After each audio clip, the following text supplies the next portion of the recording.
Hello dear student, how are you. अभी अभी आप लोगों का क्लास 12th का कॉमर्स और साइंस वालों का इकोनॉमिक्स का एग्जाम हुआ है। ठीक है, तो इस वीडियो में हम आप लोगों को इकोनॉमिक्स का जो 30 एमसीक्यू पूछा है उसका हम आप लोगों का आंसर की बता रहे हैं। तो आप सभी लोग एक बार मैच कर लो कि आप लोगों का एमसीक्यू में कितने क्वेश्चंस आप लोगों ने सही बनाया है। और साथ ही साथ आर्ट्स वाले स्टूडेंट जो होंगे वो भी इन क्वेश्चंस को जरूर करना, क्योंकि इनमें से 20 फरवरी को जो आप लोगों का एग्जाम होगा यहां से आप लोगों को कुछ ना कुछ क्वेश्चन रिपीटेडली जरूर पूछा जाएगा। और इसका अगर आपको क्वेश्चन चाहिए, पीडीएफ चाहिए, तो राहुल कॉमर्स एकेडमी टेलीग्राम पे दे रहे हैं, वहां से जाकर के कर लेना। क्लियर बात है। हम आप लोगों को डायरेक्ट ऑप्शन क्वेश्चन पढ़ेंगे, उस क्वेश्चन का डायरेक्ट हम आप लोगों को आंसर बताएंगे। क्वेश्चन पढ़ के उसको एक्सप्लेन करने के लिए हम लोग टाइम लॉस नहीं करेंगे, क्योंकि आपको अब नेक्स्ट एग्जाम का भी तो तैयारी करना है। तो हम सिर्फ क्वेश्चन का नंबर बताएंगे और उसका आंसर टिक कर देंगे। आप लोग एक बार अपने क्वेश्चन को मिला लेना कि आपने क्या बनाया है। क्लियर बात है। चलो, तो ये जो पहला क्वेश्चन है हम लोगों का, पहला क्वेश्चन का आंसर होगा हम लोगों का ऑप्शन नंबर ए। पहला क्वेश्चन का आंसर क्या होगा? ऑप्शन नंबर ए होगा। ठीक है, अब आते हैं, पहला क्वेश्चन हो गया, आते हैं क्वेश्चन नंबर 2 पे। तो ये जो हम लोगों का क्वेश्चन नंबर 2 है, क्वेश्चन नंबर 2 का आंसर होगा option number B. Question number 2 का आंसर क्या होगा? ऑप्शन नंबर बी होगा। ठीक है, चलो आगे बढ़ते हैं। क्वेश्चन नंबर आते हैं हम लोग 2 के बाद 3 में। क्वेश्चन नंबर 3 का आंसर होगा ऑप्शन नंबर ए। बोला गया है कि which type of economy are economic activity organised by private व्यक्ति के द्वारा। तो प्राइवेट व्यक्ति हम बार बार समझाते थे, प्राइवेट व्यक्ति कैपिटलिस्ट इकोनॉमी में आता है। तो ये मेरा कैपिटलिस्ट इकोनॉमी होगा। ठीक है, फिर क्वेश्चन पढ़ दिए हम ना। चलो क्वेश्चन नंबर 4 पे आते हैं। क्वेश्चन नंबर 4 का आंसर होगा option number B. Option number B, 4 का आंसर क्या होगा? ऑप्शन नंबर बी होगा। आगे बढ़ते हैं, 4 के बाद आते हैं क्वेश्चन नंबर 5। क्वेश्चन नंबर 5 का आंसर होगा option number D. Question number 5 का answer option number D. Question number 5 का option number D. Question number 6 में आते हैं। क्वेश्चन नंबर 6 का होगा, क्वेश्चन नंबर 6 का आंसर होगा, उसका प्राइस बढ़ने से उसका डिमांड क्या हो जाता है। हाँ, क्वेश्चन नंबर 5 का आंसर होगा ऑप्शन नंबर सी। रुको, गलत बोल रहे हैं, क्वेश्चन नंबर 6 है ना, 6 का आंसर होगा ऑप्शन नंबर सी। 6 के बाद 7 नंबर पे आते हैं। क्वेश्चन नंबर 7, 7 नंबर का आंसर होगा हम लोगों का ऑप्शन नंबर, इसका थोड़ा सा question number A, point number A. 7 का होगा पॉइंट नंबर ए, 7 का पॉइंट नंबर ए। आगे बढ़ते हैं, क्वेश्चन नंबर 8। क्वेश्चन नंबर 8 का आंसर होगा option number D. Question number 8 का होगा ऑप्शन नंबर डी। मिलाते जाना और लास्ट में कमेंट करके बताना कितना सही हुआ है आप लोग का, कितना आप लोग सही बना के आए हैं। क्वेश्चन नंबर 9, 9 का आंसर होगा बी। 9 का आंसर होगा बी। 9 के बाद आते हैं आगे क्वेश्चन नंबर 10। तो देखो क्वेश्चन नंबर 10 के लिए इस तरीके से एक हम लोगों को ग्राफ, एक मतलब एक टेबल बना के दिया था, और टेबल में बोला था कि यहाँ पे प्रोडक्शन फंक्शन क्या होता है। तो प्रोडक्शन फंक्शन जो होगा हम लोगों का, 7 4 तिया 12 3 बार बड़ा, 7 तिया 21 3 बार बड़ा, 15 तिया 45 3 बार बड़ा। तो 3 बार 3 बार 3 बार सब बड़ा है, यानी कांस्टेंट है, constant return to scale, a number. ठीक है, 10 का होगा ऑप्शन नंबर ए। 10 का ऑप्शन नंबर ए। 10 के बाद आगे बढ़ते हैं, क्वेश्चन नंबर 11। क्वेश्चन नंबर 11 का ऑप्शन होगा option number A. Question number 11 का होगा ऑप्शन नंबर ए। हम एक्सप्लेनेशन नहीं करेंगे, सिर्फ हम आप लोगों को आंसर बता रहे हैं अभी। ठीक है, आते हैं क्वेश्चन नंबर 12 में। कहां बराबर होता है M R M C? Option number D. 12 का होगा ऑप्शन नंबर डी।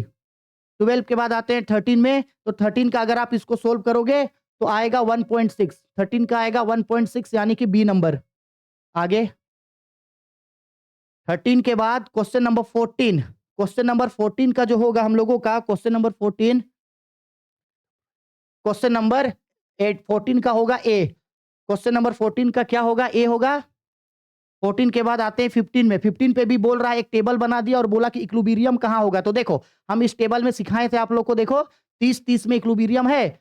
इक्विलिब्रियम कहां होता है? जहां डिमांड और सप्लाई एक दूसरे के बराबर हो। तो देखो ना, 30-30 दोनों बराबर है, कितना रुपया में? 5 रुपया में। ठीक है, तो ऑप्शन नंबर सी हम लोगों का राइट आंसर होगा, 15 का सी। आगे बढ़ते हैं next, question number 16। Question number 16, 16 का होगा हम लोगों का ए नंबर। 16 का ए नंबर। 16 के बाद आगे 17। 17 नंबर क्वेश्चन देखिए, क्वेश्चन नंबर 17 जो है, 17 का राइट आंसर होगा ऑप्शन नंबर बी।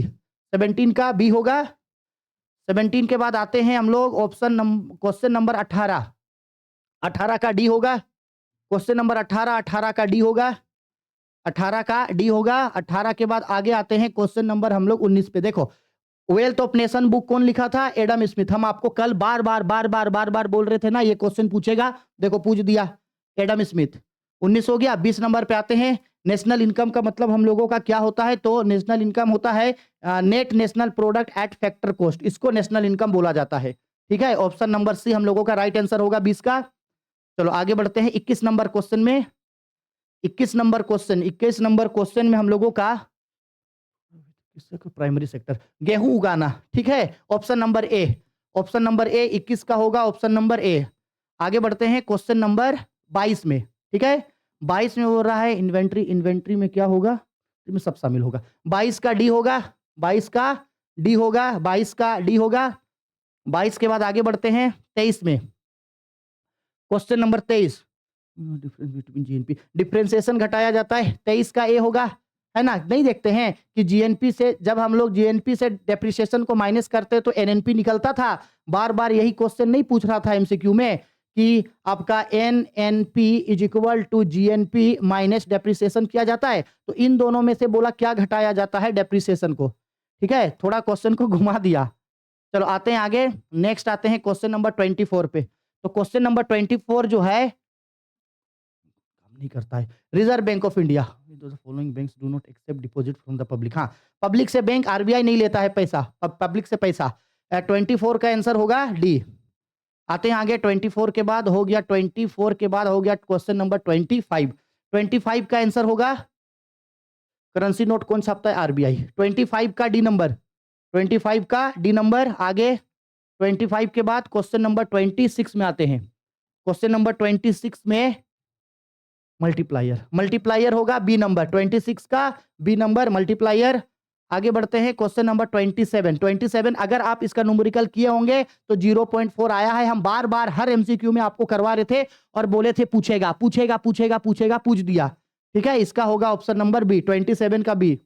आगे आते हैं 28 नंबर, आते हैं 28 में। 28 में हम लोगों का आएगा इसमें सी नंबर, 28 का सी नंबर होगा। चलो 28 के बाद आगे आते हैं 29 नंबर पे।